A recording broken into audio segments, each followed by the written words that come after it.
Hello friends, एक बार फिर से साइंस का प्रैक्टिस सेट लेके आया हूँ जो कि easy question to moderate question तक है। और ये सारे क्वेश्चन का जवाब आप अगर बेझिझक बिना अटके दे देते हो तो आपको चाहे इजी आए क्वेश्चन चाहे मॉडरेट लेवल आए, आप वो सारा क्वेश्चन सही करके आओगे। और इनके जितने भी ऑप्शन हैं वो सभी हम इस वीडियो में डिस्कस करेंगे, जिनसे आपको काफ़ी हेल्प मिलेगा। तो पहला क्वेश्चन है कि मानव मस्तिष्क में स्मरण क्षमता कहाँ होती है। आपका ऑप्शन है मेड्यूला ऑब्लांगटा, सेरिब्रम, सेरिबेलम और कोई नहीं। तो इस क्वेश्चन का राइट आंसर हो जाएगा सेरिब्रम। ठीक है, अब मैं इस ऑप्शन के बारे में डिस्कस कर लूँ। मानव मस्तिष्क जो होते हैं उनके तीन भाग होते हैं। ठीक है, मानव मस्तिष्क के तीन भाग होते हैं। एक होते हैं अग्र मस्तिष्क, ठीक है, जिसको फोर ब्रेन बोलते हैं। एक होते हैं मध्य मस्तिष्क, जिसको इंग्लिश में मिड ब्रेन कहते हैं। एक होते हैं पश्च मस्तिष्क। ठीक है, मस्तिष्क के ही ये तीनों भाग हैं जिसको हिंड ब्रेन कहते हैं। जो फोर ब्रेन है इनको तीन सेक्शन में बांटा गया है, यानी इनमें तीन भाग होते हैं। सबसे बड़ा भाग जो इनका होता है वही होता है सेरिब्रम। ठीक है, वो होता है सेरिब्रम। और सेरिब्रम में जो होते हैं सोच, विचार, योजना, विश्लेषण, भाषा, आविष्कार, कल्पना और स्मरण, ये सभी चीजें सेरिब्रम से रिलेटेड होती है। ठीक है, ये सारी चीजें कहाँ होती है? सेरिब्रम में होती है। और दूसरा ही भाग होता है इसी का हाइपोथैलेमस। ठीक है, जो कि भूख प्यास, ठंडा गर्म, प्यार नफरत, सुख दुख, इन सब के लिए रिस्पॉन्सिबल होता है। ठीक है, और तीसरा भाग इनका होता है ओल फैक्ट्री। ओल फैक्ट्री किसके लिए रिस्पॉन्सिबल है? जो भी हम सूंघते हैं ना नाकों से, उनके लिए रिस्पॉन्सिबल होता है ये ओल फैक्ट्री। तो हमने फोर ब्रेन के बारे में जाना, मिड ब्रेन के बारे में जान लेते हैं। मिड ब्रेन जो होते हैं ऑप्टिकल लोब, यानी हम जो भी चीज़ें अपनी आंखों से देखते हैं उनके लिए ये रिस्पॉन्सिबल होते हैं ब्रेन के सेक्शन। ठीक है, ये आंखों से जुड़े नर्व होते हैं जो ब्रेन को सिग्नल पहुंचाते हैं। ठीक है, मिड ब्रेन में। फिर हम देन आगे कुछ रिस्पॉन्स करते हैं। हिंड ब्रेन, ठीक है, हिंड ब्रेन के भी तीन सेक्शन होते हैं, यानी ये भी तीन भागों में होते हैं। जो हिंड ब्रेन का मेन है सेरिबेलम। ठीक है, सेरिबेलम जो होते हैं इनके विशेष रूप से यानी वॉलंटरी एक्शन यानी ऐच्छिक कार्य, ठीक है, एक्ट वॉलंटरी एक्शन, ऐच्छिक कार्य के लिए ये रिस्पॉन्सिबल होते हैं, जैसे बोलचाल, काम काज, चलना, और स्पेशली जिनसे क्वेश्चन भर भर के एग्जाम में आते हैं, बॉडी बैलेंसिंग या बैलेंसिंग। ठीक है, बॉडी बैलेंसिंग। दूसरा है आपका इसका मेड्यूला ओब्लांगटा। जो मेड्यूला ओब्लांगटा है वो इनवॉलंटरी एक्शन, ठीक है, यानी अनैच्छिक क्रिया। ठीक है, अनैच्छिक क्रिया के लिए रिस्पॉन्सिबल होता है, जैसे लार, उल्टी, हार्ट बीट, रक्तचाप, श्वसन क्रिया, इन सब के लिए ये रिस्पॉन्सिबल होती है। और तीसरा होता है पोन्स मेरुला। ये जो पोन्स मेरुला होते हैं ये श्वसन दर के लिए रिस्पॉन्सिबल होता है। तो हमने जितने भी ऑप्शन में थे हमने हर किसी को डिस्कस कर लिया, और अब इसको मैं इरेज करता हूं। अब चलता हूं अगले प्रश्न की ओर। अगला प्रश्न है कि एक बैरल निम्नलिखित में से लगभग कितना होता है। तो एक बैरल में जो होते हैं, पहले तो इसका राइट आंसर बता दूं मैं, इसका राइट आंसर होता है 159 लीटर। बैरल जो होते हैं ना, इससे तेल का मापन वगैरह किया जाता है, और एक बैरल में होते हैं आपके 158। एक्यूरेट मैं कैलकुलेटर की बात करूं तो 158 पॉइंट, ये ठीक है, ये पॉइंट है 158.1987। ठीक है, ये आप कैलकुलेट करोगे एक बैरल बराबर कितना लीटर, तो इतना बताएगा।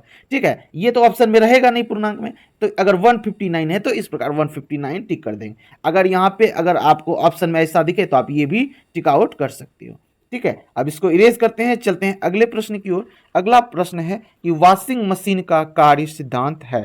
ठीक है, वॉशिंग मशीन कौन से कार्य सिद्धांत पे कार्य करता है? अपकेंद्रण, ठीक है, यहाँ स्पेलिंग मिस्टेक हुआ है थोड़ा, अपकेंद्रण, अपोहन जिसको डायलिसिस कहते हैं, विसरण और उत्क्रम प्रासरण। ठीक है, तो इस क्वेश्चन का आपका राइट आंसर हो जाएगा अपकेंद्रण। ठीक है, अपकेंद्रण में क्या होते हैं? बाहर की ओर, ठीक है, बाहर की ओर फोर्स लगता है। ठीक है, एक होते हैं अभिकेंद्र बल, एक होते हैं अपकेंद्र बल। अभिकेंद्र बल अंदर की ओर, ठीक है, तनाव होता है, जैसे उंगली से उंगली में रस्सी को बांध के घुमाते हैं, वो अभिकेंद्र बल हो गई। जो भी ग्रह आपस में घूम रही है अपनी कक्षा में, वो अभिकेंद्र बल के कारण। और जो वॉशिंग मशीन होती है, जो ब्लड की जांच होती है, इन सब में जो होते हैं ये प्रक्रिया, ये सिद्धांत काम में आते हैं अपकेंद्रण। इसमें क्या होते हैं? बाहर की ओर। और दूध से जो क्रीम निकालते हैं उसमें भी अपकेंद्रण, यानी मक्खन का अधिक घनत्व होता है, और ये अपकेंद्रण बल के कारण बाहर की ओर चिटक जाता है। ठीक है, बाहर की ओर जमा हो जाता है। ठीक है, और जो जो दूध बचते हैं वो बीच में ही रह जाते हैं कम घनत्व के कारण। अब अपोहन की बात कर लेते हैं। अपोहन यानी डायलिसिस। ठीक है, अपोहन यानी डायलिसिस। डायलिसिस किसको कहते हैं? ये जो डायलिसिस होते हैं रक्त शोधन की कृत्रिम विधि है, यानी जिनका किडनी खराब हो जाता है। हमारे किडनी जो होते हैं वो क्या करते हैं? ब्लड का फिल्ट्रेशन करते हैं ना, ब्लड का फिल्ट्रेशन करते हैं। किडनी में होते हैं नेफ्रॉन, वही क्या करते हैं? ब्लड को फिल्टर करने का काम करते हैं, यानी रक्त का शुद्धिकरण करने का काम करते हैं। लेकिन अगर किसी का किडनी खराब हो जाए तो उनको कैसे किया जाता है? तो उनका डायलिसिस किया जाता है, अपोहन किया जाता है। यह एक कृत्रिम विधि है, इस विधि द्वारा रक्त का शोधन किया जाता है। विसरण, विसरण किसको कहते हैं? विसरण क्या होते हैं? उच्च सांद्र क्षेत्र से निम्न सांद्र क्षेत्र की ओर गति करने की विधि को कहते हैं। और हम लोग जो गैसों का जो आदान प्रदान होता है प्लांट में हो या फिर जहां भी, वो विसरण विधि द्वारा ही होता है, ठीक है। और उच्च सांद्र से निम्न सांद्र की ओर, यानी कि जिस तरफ उच्च सांद्र है किसी तरफ निम्न सांद्र है। मान लीजिए हम लोगों के अंदर अभी का ये ऑक्सीजन की कमी है तो निम्न सांद्र है, और ऑक्सीजन इन्वायरमेंट में अधिक है, ठीक है। तो ऑक्सीजन जो हम लोग सांस लेते हैं अंदर की हो जाता है, ये उच्च सांद्र से निम्न सांद्र की ओर चला जाता है। और हमारे अंदर जब कार्बन डाइऑक्साइड अधिक हो जाता है, यानी कार्बन डाइऑक्साइड का सांद्र हमारे अंदर अधिक हो जाता है और बाहर कम होता है, तो हम अंदर से बाहर की ओर निकाले देते हैं। तो इस प्रकार गैस का जो एक्सचेंज होता है, गैस का बदलाव जो होता है विसरण विधि द्वारा होता है। अच्छा, विसरण विधि द्वारा ठोस, द्रव, गैस तीनों में हो सकते हैं, ठीक है। ठोस का ठोस में, ठोस का द्रव में, ठोस का गैस में, इस प्रकार विसरण विधि तीनों में हो सकते हैं, ठीक है। अगला है ये परासरण। परासरण को बोलते हैं ऑस्मोसिस और उत्क्रम परासरण यानी रिवर्स ऑस्मोसिस। तो रिवर्स ऑस्मोसिस में क्या होते हैं? यह एक जल शोधन प्रक्रिया है, ठीक है। इसके द्वारा क्या होते हैं? आयनों, खनिजों, इन सबको हटाने में उपयोग किया जाता है, ठीक है। अब मैं इनको एक बार पहले इसको इरेज कर दूं, फिर मैं बताता हूं, ठीक है। एक बॉक्स बनाया हमने, ठीक है, यहाँ सेमी परमिएबल में हमने लगाया, इधर भी वाटर है, इधर भी वाटर है, इधर प्योर वाटर है, ठीक है, और इधर क्या है? सॉल्टी वाटर है। तो सॉल्टी वाटर है तो सांद्रता अधिक होगी, ठीक है, मतलब इधर कण ज्यादा होंगे ना, नमक के कण अधिक होंगे। इधर प्योर वाटर है तो नमक के कण है होंगे ही नहीं, तो इधर से फॉरवर्ड उधर करेंगे किस ओर? जिधर शुद्ध है, ठीक है। तो इस प्रकार शोधन प्रक्रिया में इसका यूज किया जाता है, वो भी किस में? तो जल शोधन में, ठीक है। और बीच में क्या लगाता है? Semi permeable. अब आगे चलते हैं अगले प्रश्न की ओर। हमने सारा ऑप्शन डिस्कस कर लिया, अगला प्रश्न देखते हैं। बल गुणनफल होता है, ठीक है, बल गुणनफल होता है। बल का इंग्लिश क्या होता है? फोर्स। अगर आप जानते होंगे कि F बराबर m इंटू ए होता है, m यानी द्रव्यमान, a यानी त्वरण, तो द्रव्यमान गुना त्वरण ऑप्शन बी में है, तो इसका राइट आंसर हो जाएगा द्रव्यमान और त्वरण। अब अगर इसको SI में लिखने को कहे तो m का होता है kg और त्वरण का होता है ms माइनस 2, तो इस प्रकार हो जाएगा kg ms माइनस 2, ठीक है। अब इसको इरेज करते हैं, चलते हैं अगले प्रश्न की ओर। पेंडुलम गति तीव्र गति से चल सकती है। ऑप्शन है ग्रीष्म ऋतु, शीतकाल, बसंत ऋतु, कोई नहीं है एक से अधिक। तो इस क्वेश्चन का आंसर हो जाएगा शीतकाल। अब ऐसा क्यों, ये बताता हूँ। एक आवर्त गति जब आप पढ़ेंगे तो उसमें आपको आवर्त काल बराबर पढ़ने को मिलेगा 2 पाई अंडर रूट L बटा G, ठीक है। यानी अगर आवर्त काल बढ़ेगा, यानी लंबाई अगर बढ़ेगी तो आवर्त काल भी बढ़ जाएगा, लंबाई अगर घटेगी तो आवर्त काल भी घटेगा, ठीक है। अगर आवर्त काल घटेगा तो खुद ब खुद कोई भी चीज़ तेज हो जाएगी, ठीक है, तो क्या हो जाएगी? तीव्र हो जाएगी। अब बता देते हैं कैसे। कोई भी जो लंबाई होती है, ये बेसिक थिंग आपको भी पता होगा, किसी भी वस्तु की लंबाई गर्मी के कारण, ठीक है, गर्मी के कारण क्या होती है? बढ़ जाती है, और अगर जो ठंडा होता है तो उसके कारण घट जाती है। और अगर लंबाई ठंडी के दिनों में घटी, ठीक है, ठंडी के दिनों में क्या हुई? लंबाई घटी, लंबाई घटी तो क्या हुआ? आवर्तकाल घटा, आवर्तकाल घटा तो तीव्र हो जाएगी, ठीक है। अगर जल्दी जल्दी वो अपना आवर्त पूरा करने लगे तो क्या होगी? गति तीव्र हो जाएगी। तो यही है, यानी अगर लंबाई घटेगी जो कि शीतकाल में घटती है तो आवर्तकाल भी घटेगा, आवर्तकाल घटेगा तो गति तीव्र हो जाएगी, ठीक है। और अगर गर्मी के दिनों की बात की जाए तो लंबाई बढ़ जाएगी और आवर्तकाल भी बढ़ जाएगा, आवर्तकाल बढ़ेगा तो घड़ी सुप्त हो जाएगी, यानी ग्रीष्म ऋतु में पेंडुलम सुप्त हो जाती है, यानी सुस्त चलने लगती है। लेकिन वही अगर ठंडी के दिन की बात करें तो लंबाई घट जाती है। पटरी के बीच गैप देखते हो, वो क्यों होता है? क्योंकि वो गर्मी के दिनों में बढ़ जाता है, ठीक है, बट ठंडी के दिनों में क्या होती है? घट जाता है। तो यही कारण है, ठीक है। आवर्तकाल का इस प्रकार संबंध है आपके लंबाई से। अब चलते हैं अगले प्रश्न की ओर। अगला प्रश्न है रासायनिक तत्व के अणु के संदर्भ में चुंबकीय क्वांटम संख्या का संबंध है, ठीक है। तो ये पूछा जा रहा है क्वांटम संख्या से, ये प्रश्न है। तो इसमें अभिविन्यास से, आकृति से, चक्रण से, कोई नहीं या एक से अधिक। तो इस क्वेश्चन का राइट हो जाएगा अभिविन्यास से। ठीक है, अब ऑप्शन की डिस्कशन कर लेते हैं। तो चूंकि क्वांटम संख्या की बात की जा रही है, तो क्वांटम संख्या जो होते हैं मुख्यतः 4 होते हैं। ठीक है, एक होते हैं प्रिंसिपल क्वांटम नंबर, इनमें कक्षों की संख्या यानी एन, एन मतलब क्या होती है, कक्षों की संख्या ज्ञात करते हैं, यानी कक्षों की संख्या का पता चलता है। दूसरा एजीमुथल क्वांटम नंबर होता है, एजीमुथल क्वांटम यानी ऑर्बिटल और कक्षा, सब कक्षा यानी सब ऑर्बिटल, सब ऑर्बिटल की बात करते हैं, तो सब ऑर्बिटल के बारे में पता चलता है। ठीक है, कि एल है कि पी है कि एस है, ये सभी चीजें किसमें पता चलती है, हमें एजीमुथल में पता चलती है। ठीक है, तीसरा है आपका magnetic quantum number, magnetic quantum number में आपका अभिविन्यास के बारे में पता चलता है। ठीक है, कि यानी जैसे कि मान लीजिए, इसको इरेज कर देता हूं, अब बताता हूं। मान लीजिए यहाँ पे ये पी है, ठीक है, आपका एस है, अब पी है, ठीक, एस है, अब पी है। पी में क्या होते हैं, 6 है, 1 2 3 4 5 6। ठीक है, अब देखिए ये है पी, तो ये हो गया एजीमुथल क्वांटम नंबर तक पता चल गया। अब magnetic quantum number, magnetic quantum number यानी सब ऑर्बिटल में, सब ऑर्बिटल में कितने ये जो है कि कक्षक उपस्थित हैं। ठीक है, कक्षा, उपकक्षा और कक्षक, ये जो होते हैं, ये जो मैम स्लाइड कर रहे हैं, ये है कक्षक। तो मैग्नेटिक क्वांटम नंबर इसी के बारे में बताता है। उसके बाद है स्पिन क्वांटम नंबर, चौथा नंबर। स्पिन क्वांटम नंबर में बताता है, क्या बताता है कि स्पिन किस ढंग से हो रहा है। इस प्रकार का स्पिन होगा तो प्लस हाफ, अगर नीचे इस प्रकार होगा तो माइनस हाफ होगा। ठीक है, तो इस प्रकार पता चलता है क्वांटम नंबर। अगर क्वांटम नंबर को आपको और डिटेल से समझना है तो आप प्लेलिस्ट में चले जाइए, और मैंने क्वांटम नंबर के बारे में बहुत ही अच्छे से बता के रखा है, तो वहां से आप देख सकते हैं चारों क्वांटम नंबर के बारे में। अगला प्रश्न देखते हैं। अगला प्रश्न है रासायनिक तत्व के अणु के संदर्भ में चुंबक की क्वांटम संख्या का संबंध, ये तो अभी देख लिया हमने। अगला प्रश्न देखते हैं कि अशुद्धियों के कारण द्रव का क्वथनांक क्या होता है, बढ़ता है। अशुद्धियों का क्वथनांक क्या था, बढ़ जाता है।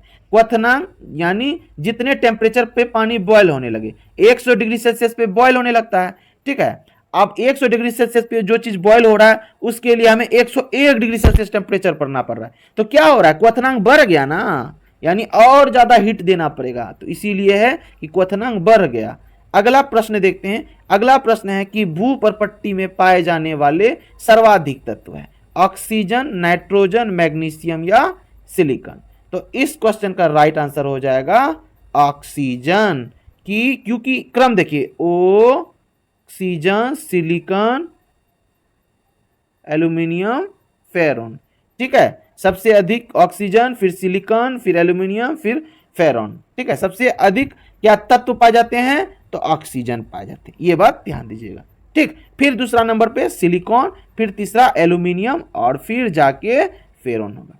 ठीक है, अब आगे चलते हैं। अगला प्रश्न है कि सामान्य ताप पर द्रव अवस्था होती है किसकी, गैलियम की, ब्रोमीन की या फिर पारा की, या कोई नहीं, या एक से अधिक होगा। तो इस क्वेश्चन का राइट आंसर हो जाएगा एक से अधिक। मैंने ऐसा क्यों बोला, सबसे पहले आप इसका डिस्कशन कर लेते हैं। जो ब्रोमीन होती है ये एक अधातु है, ब्रोमीन एक अधातु है, पारा एक धातु है। ठीक है, और ये दोनों ही रूम टेम्परेचर लिक्विड फॉर्म में होता है। ठीक है, ये दोनों ही रूम टेम्परेचर पे लिक्विड फॉर्म में होता है, बशर्ते फर्क यही है कि ब्रोमीन अधातु है और पारा धातु है। अब गैलियम देख लेते हैं। गैलियम एक धातु है, ठीक है, लेकिन ये रूम टेम्परेचर से थोड़ा अधिक, यानी 28 डिग्री सेल्सियस टेम्परेचर पे ये द्रव अवस्था में चला जाता है, यानी पिघलने लगता है। इसलिए कहते हैं हम कि गैलियम को हथेली पे रखने पे पिघल जाती है। रूम टेम्परेचर पे नहीं होगी लिक्विड फॉर्म में, लेकिन जैसे ही थोड़ा सा, उससे थोड़ा सा अधिक, जैसे कि अपने हथेली पे रखेंगे तो वो पिघल जाएगा, गैलियम भी और सीजियम भी दोनों। ठीक है, तो इस क्वेश्चन का राइट आंसर हो जाएगा आपका एक से अधिक। ठीक है, बढ़ते हैं अगले प्रश्न की ओर। अगला प्रश्न है सोना अभिक्रिया करता है, तो इस क्वेश्चन का क्या राइट आंसर हो जाएगा। सबसे पहले तो ये जान लीजिए कि जो धातु होते हैं, एक होते हैं हाईली रिएक्टिव, जो ऊपर के धातु क्रम होते हैं वो होते हैं हाईली रिएक्टिव, फिर थोड़ा सा मिड और लोएस्ट, और जो गोल्ड होते हैं वो सबसे कम होते हैं रिएक्टिव, यानी बहुत कम ही होता है ऐसा कि किसी से अभिक्रिया करता है, क्योंकि ये हाईली रिएक्टिव नहीं है। और ऊपर से नीचे आने पे क्या है, जो हाईली रिएक्टिव ये है वो घटता है। ठीक है, और सबसे ऊपर में कौन होता है हाईली रिएक्टिव, के, दूसरा नंबर पे एन है। ठीक है, तीसरा नंबर पे सी है। तो इस प्रकार आप क्रम याद कर सकते हैं। ठीक है, ये सभी जो होते हैं ये हाईली रिएक्टिव होते हैं, जल्दी रिएक्ट कर जाते हैं। इसीलिए सोडियम तो इतना हाईली रिएक्टिव है, इसको जैसे ही आप पानी में गिराइएगा H2O में, तो ये क्या करेगा, हाइड्रोजन गैस रिलीज करेगा। और हाइड्रोजन गैस रिलीज करेगा जैसे तो ब्लास्ट करेगा, क्योंकि हाइड्रोजन गैस जो होता है एक विस्फोटक है, तो ये आग लग जाएगा। तो इसीलिए सोडियम को कभी भी पानी में नहीं डालना चाहिए। ठीक है, इसलिए सोडियम को केरोसिन तेल में डुबा के रखा जाता है। सोडियम ऐसा धातु है और पोटेशियम ऐसा धातु है। सोडियम की जब बात करें मुख्य रूप से, तो सभी धातु के नेचर क्या होते हैं कि वो ठोस होते हैं, बट एक्सेप्शन है सोडियम। ठीक है, इनको चाकू से आसानी से काटा जा सकता है, सोडियम को चाकू से आसानी से काटा जा सकता है। ठीक है, और पोटेशियम को भी इसके बाद दूसरे नंबर पे आसानी से काटा जा सकता है। तो मेन सोडियम के बारे में बुक में ज्यादा दिया हुआ रहता है। अब मेन बात है, अगर ये सोना अगर रिएक्ट नहीं करेगा तो करेगा कैसे रिएक्ट, तो याद रखिए सोना जब भी रिएक्ट करेगा तो दोनों होना चाहिए, HCl प्लस HNO3, तीनों होना चाहिए। ठीक है, HCl प्लस HNO3, HCl की मात्रा 3 होनी चाहिए और ना HNO3 की मात्रा 1 होनी चाहिए। ठीक है, और ये मिलके क्या बना है, इसका सिंपल नाम नहीं है दोस्तों, इसका नाम है एक्वा रेजिया, एक्वा रेजिया। और जो सोने हम लोग साफ करवाने जाते हैं वो लोग धोखाधड़ी करता है, वो लोग एक्वा रेजिया का यूज करता है। एक्वा रेजिया में सोना डाल देता है तो ऊपर के जो लेयर होते हैं वो रिएक्ट होके वो क्या हो जाते हैं, हट जाते हैं। इससे सोने में वजन में ये होती है, घटता है वजन सोने का। तो इसीलिए आप लोग ध्यान दीजिए कि एक्वा रेजिया का प्रयोग ना करे कोई भी सोनार। तो इसका समझ गए, अब आगे चलते हैं। HCl तो जान रहे हैं, HCl और H2SO4 स्ट्रॉन्ग एसिड। HCl और H2SO4 क्या है, ये दोनों स्ट्रॉन्ग एसिड है। ये दोनों क्या होते हैं, स्ट्रॉन्ग एसिड होते हैं। अब बहुत हमने इसका डिस्कस कर लिया, अब चलते हैं अगले प्रश्न। अब इसको इरेज करते हैं, अब चलते हैं अगले प्रश्न की ओर। अगला प्रश्न है, डीएनए में मौजूद शर्करा होता है, शर्करा यानी शुगर। ठीक है, तो शर्करा मौजूद होते हैं, तो कौन सा शुगर मौजूद होता है इसमें, तो डीऑक्सीराइबोज। ठीक है, डीएनए का फुल फॉर्म होता है दोस्तों, इसका डिस्कशन कर लेते हैं, डीऑक्सीराइबोन्यूक्लिक एसिड। ठीक है, ग्लूकोज और फ्रुक्टोज दोनों, जो सुक्रोज अगर ब्रेक डाउन होते हैं, सुक्रोज के ब्रेक डाउन होने से बनता है ग्लूकोज और फ्रुक्टोज। फ्रुक्टोज सबसे अधिक मीठा होता है, ये बात ध्यान दीजिएगा। और जो सेक्राइड होते हैं ये 3 तरह के होते हैं। ठीक है, ये सेक्राइड 3 तरह के होते हैं, मोनोसेक्राइड, डाइसेक्राइड, पॉलीसेक्राइड। जो सिंगल सिंगल है, जैसे ग्लूकोज हो गए, फ्रुक्टोज हो गए, ये हो गए आपके मोनोसेक्राइड। उसके बाद जो लैक्टोज हो गए, माल्टोज हो गए, सुक्रोज हो गए, ये सभी हो गए डाइसेक्राइड।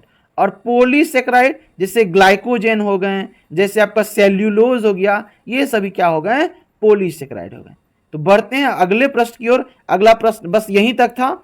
उसके बाद अगर ये वीडियो आपको अच्छा लग रहा हो, इस टाइप का जो भी मैं करा रहा हूँ इजी टू मॉडरेट, अगर आपको अच्छा लग रहा है तो आप वीडियो को जरूर से जरूर लाइक कर दीजिए और चैनल को सब्सक्राइब कर लीजिए और कमेंट में अपना जरूर रिव्यू बताएं कि आपको ये कैसा लग रहा है।